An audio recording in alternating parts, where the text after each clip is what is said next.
Yeah, listener, you don't have to, convince me of that. I thought Whitaker won the fight, but I will say I thought it was a 3-2, and I thought the fight was very close. I mean, both fighters had the other one out, right? Like knocked out completely. And both fighters, to their credit, were able to recover. If there's a difference, obviously it's the size, right? DeRitter is an enormous middleweight. And I think that made all the difference. His techniques were slow, they were pondering, right? Especially his stand up. I mean, that's what I'm talking about, obviously.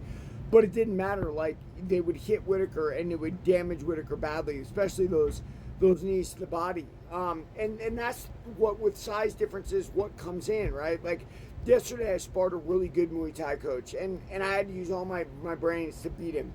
Then there's a guy who was much bigger than him that just kind of plotted after me. That was a puzzle too. Those guys are difficult, right? Like those guys that are that much bigger than you have difficulty. It's why there's weight classes. But of course, within weight classes, there's trouble sometimes for certain fighters.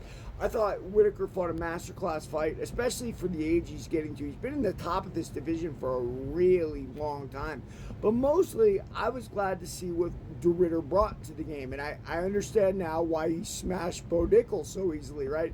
Bo Nickal's not what you'd call a big middleweight. And DeRitter is what you call a gigantic middleweight. Now, that all having been said, was it a fair decision? No, but guess what?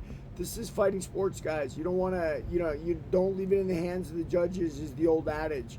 And when somebody can't get somebody out of there, you're sitting at the mercy of three guys who have watched your fight. They're going to tell you what they think. And it's not fair. I mean, a lot of it is body language. They made a big deal, the announcers, when DeRitter missed a big overhand right, and they said that looks really bad for DeRitter.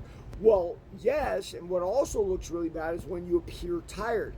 Robert Whitaker appeared tired for a lot of this fight. I'm never going to say Robert Whitaker didn't have a great training camp and he came in shape. Of course he did, right? Like, he's a professional and he's been doing this forever.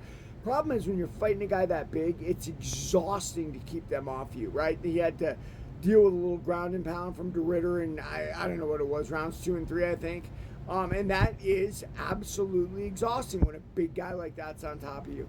At the end of the fight, I always talk about momentum, and momentum being a key factor. Momentum also works with the judges, right?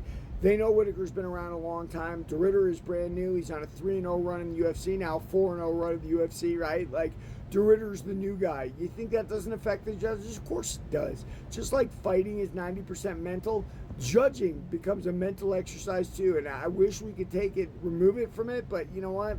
There's no way to do that. So you got to stop your guy if you can. And there it is. Everybody, read my book, Warrior of the Light.